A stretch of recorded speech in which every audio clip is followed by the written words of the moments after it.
La Cité du Bonheur, sorti en juillet, Igor Poulouchine au scénario, Fabrice Weiss au dessin et à la couleur. La Cité du Bonheur, c'est donc une histoire complète, dans un univers à la fois science-fiction et fantasy. C'est un one-shot qui s'inscrit dans un univers existant, celui de Shan, un jeu de rôle qui a connu pas mal de développement au fil des années. Au milieu de ces boîtes de jeux, Igor Poulouchine, créateur de l'univers et scénariste de l'album, nous en dit plus. Shan est un univers que j'ai créé il y a 25 ans à peu près, lors d'un voyage que j'ai effectué en Afrique.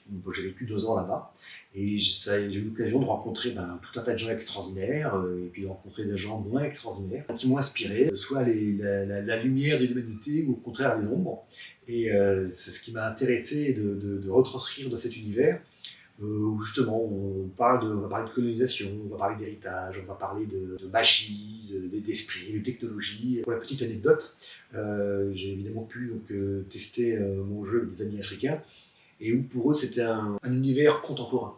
C'est-à-dire qu'à un moment j'étais avec un ami qui m'a créé un personnage, et donc il me dit oui voilà, il n'avait jamais fait de jeu de rôle, hein. Il m'a dit ben voilà, moi je fais un guerrier magicien.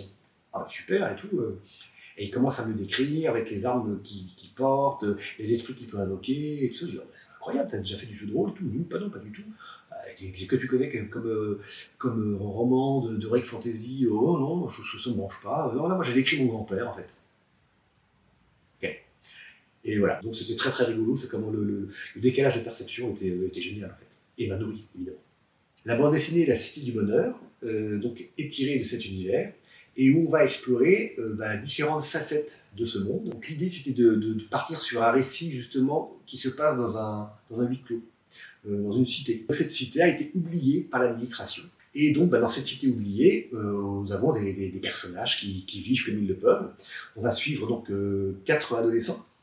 Donc on a Ned, qui est un humain, un petit escroc dont le père est un ancien collabo justement. Donc Ned, au début de l'histoire, c'est un peu un connard, hein. Il est un peu raciste, il est un peu nostalgique du pouvoir des humains d'antan. On a Miel de Lune, qui est une féline. Elle, c'est une érudite. Une érudite qui est dans la tradition de sa grand-mère, qui a la capacité d'invoquer des fantômes du passé. Ensuite, on a Karkan. Karkan, lui, c'est un fils de résistant. Et d'ailleurs, son père, maintenant, dirige la communauté. Et donc, forcément, Karkan et Ned sont un peu opposés parce qu'ils ont des visions, des points de vue sur la société, évidemment, totalement divergents et radicaux. Et là, ensuite, on a Bolos. Bolos, c'est un Kelvin, un petit humanoïde à la peau verte et aux grandes oreilles, fasciné par la technologie. Et donc, la bande dessinée, le récit s'axe autour de la relation en fait, entre parents et enfants. Une notion d'héritage, qu'est-ce qu'on transmet à ses enfants. Et c'est un thriller en fait au final. Un thriller en effet, puisque le jeune Ned, en conflit avec son père qui est porte-flingue, voit celui-ci lui confier un business, abandonné aux mains d'une bande de truands, un précieux revolver pour mieux leur vendre à prix d'or les cartouches. Et bien sûr, rien ne va se passer comme prévu.